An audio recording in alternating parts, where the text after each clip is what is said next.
everyone, and welcome back. So today we're talking about Operation Varsity Blues, a documentary / weird reenactment of the college admission scandal. So the focus of this piece is on a man named William Ricksinger, the mastermind college counselor who was paid hundreds of thousands of dollars to sneak kids of the rich and famous into top tier schools.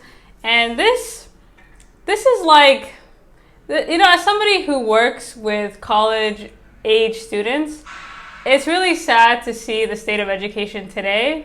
And I felt the obsession, you know, I see it all the time. You know, students are obsessed with getting the highest grades, with being the best of the best, without really putting in the work or even really wanting to put in the work. And I think the level of entitlement, like education has become, this is a rant from somebody who works in education, it's just like customer service. You know, the teacher is there just to kind of please the students, and if you do anything wrong, then your job is on the line. So everything is really catered to making everyone happy.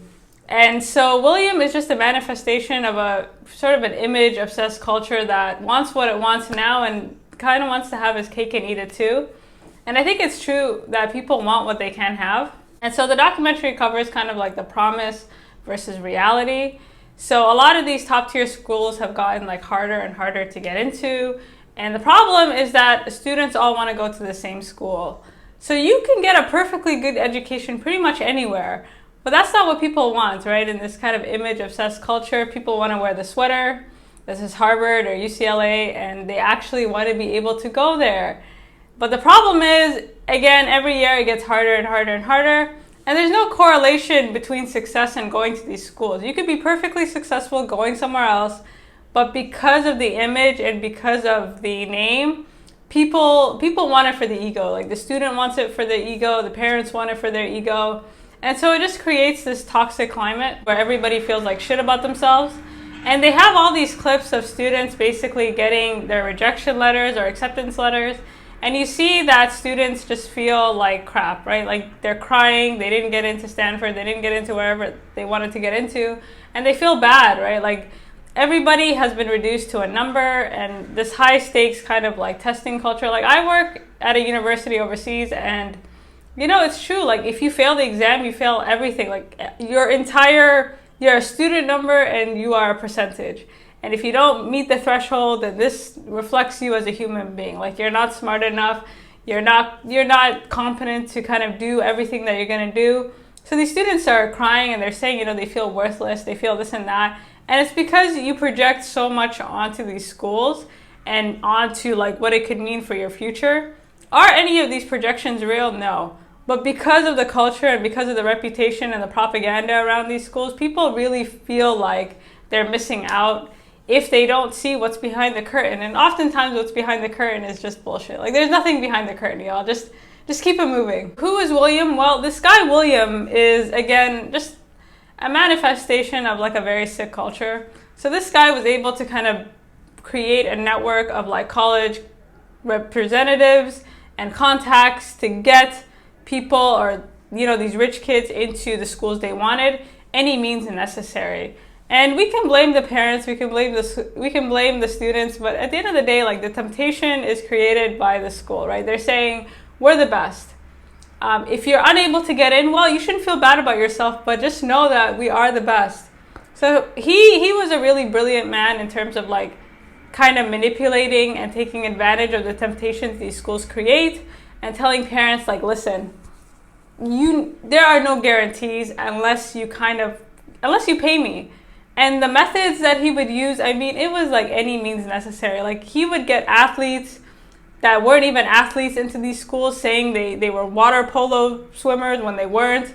Like basically just concocting anything and everything possible to get these kids into schools. And it's really sad because, you know, parents invest a lot of money into these like test prep companies, like, and it's very expensive. You know what I mean? Like this is not for the faint of heart. Like you have to have a lot of money to do this. And so he kind of utilized all their insecurities and all these kind of, you know, weak points, saying that, listen, like even if he knew damn well that like this student could probably get in on their own, he kind of manipulated the parents saying like, hey, do you really want to take that chance? And so he would kind of have people take the test for them. And the weird thing is that the student wasn't even aware. So the student would go in to take the standardized exam. Students come out like complaining. And as a student, like, when you did shit. You know what I mean? Like, I work with college level students, and they know when they don't deserve a grade. Does that stop them from wanting that grade? No. But when you didn't do well, when you didn't study as hard as you could have, like, And the problem with these like high stakes tests is that they're designed to make you feel like an idiot. And because it's standardized, it's really hard to get above a certain mark. And so what he does is he kind of manipulates the situation. And so the student doesn't know that after they took the exam, somebody else kind of bubbled in the correct answer on their answer sheet. So then the student will get their mark back thinking, they're the top 1%, when in fact they're not. The parent, of course, knows they paid to do all this, and they feel like they're protecting their child. And again, I see this all the time, like with parents, and it's really sad because you want your kid to do well, and oftentimes that means excusing, your otherwise untalented child, or maybe your child doesn't want to go to university, you know what I mean? There's a lack of communication. So what ends up happening is the parent just kind of takes control and kind of does all these things behind the scenes, thinking it's for the child's best interest, when in fact in the long run, like, imagine you're that kid and you realize you weren't in the top 1% and you really thought you did well on that exam. Like, it's kind of a shit situation for everyone. And again, these tests make you feel like crap, right? And as a parent, you're like, okay, well, I didn't do enough. I didn't guide them in the right way. Like, they didn't pick the right courses. It's my fault. Like, I'm a bad parent. So in terms of marketing, this William guy was really good at getting parents to feel bad. Basically saying, listen, if you were a really good parent, like if you really cared about your kid, like you would pay me and I would do all the work for you. And so as a parent, like, you're like, yeah, I could see why you would do that. And a good example of this is they use Olivia Jade as an example, a student who got into USC, and her parents are pretty well off and they're pretty wealthy, and they paid, I think, like $500,000 or something like this to get their daughters into school.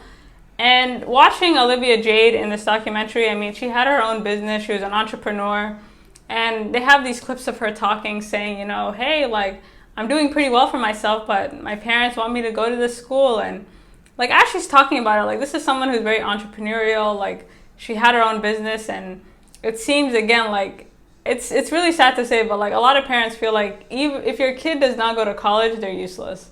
And like, every parent wants to see their kid go to college, even though, again, there's no correlation.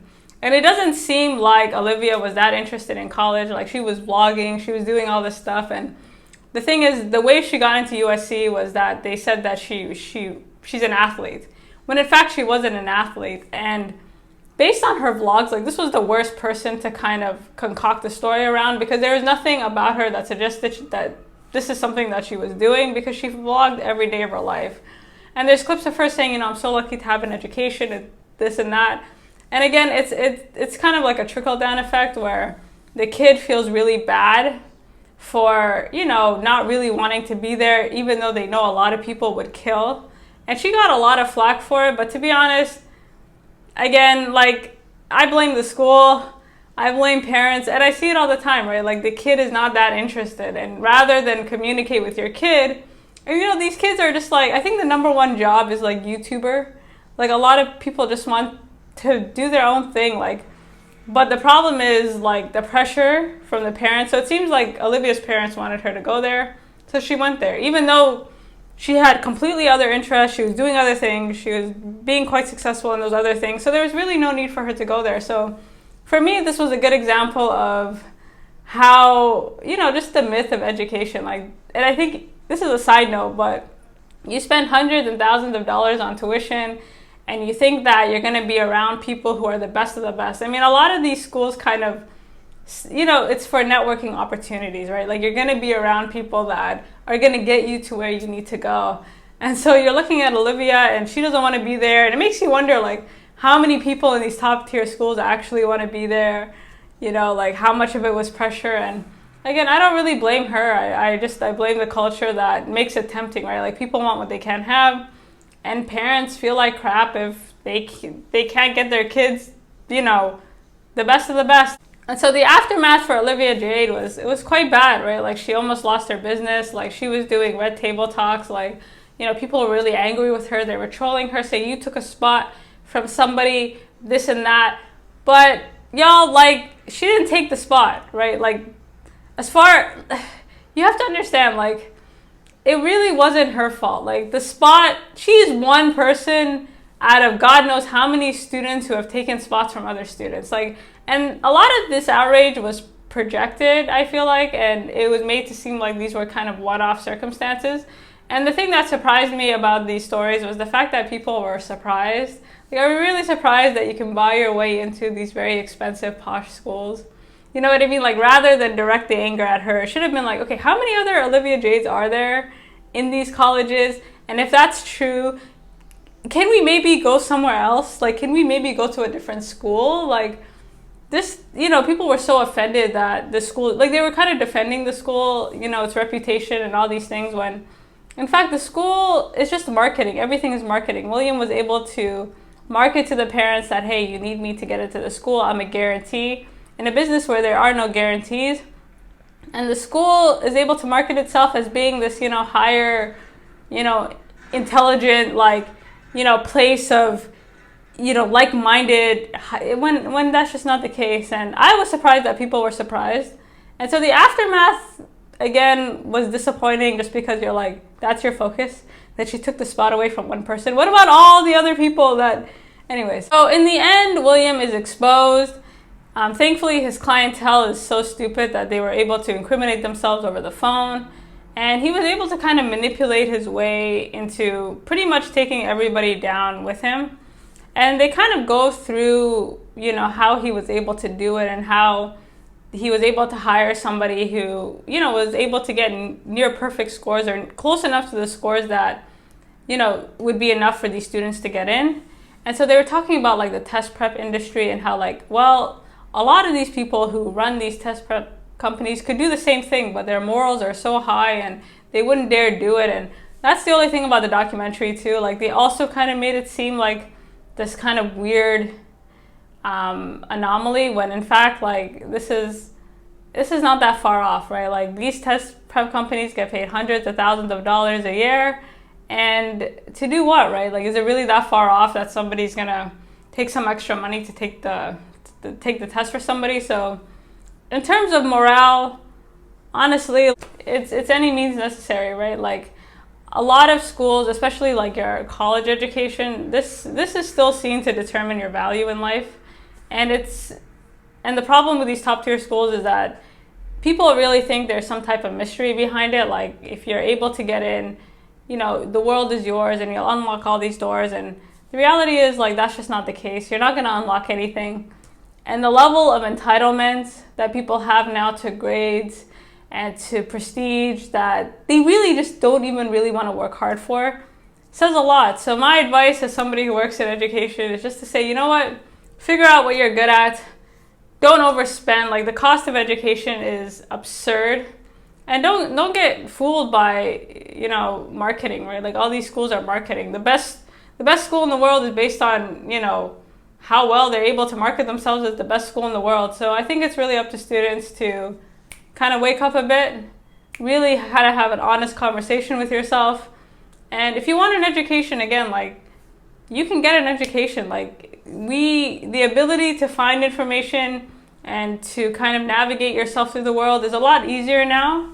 So the idea that you need these schools to do it for you is a little absurd.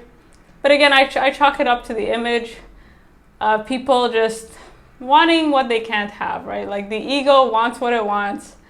And watching this, like, it didn't give me any new information. It just kind of confirmed what I already knew.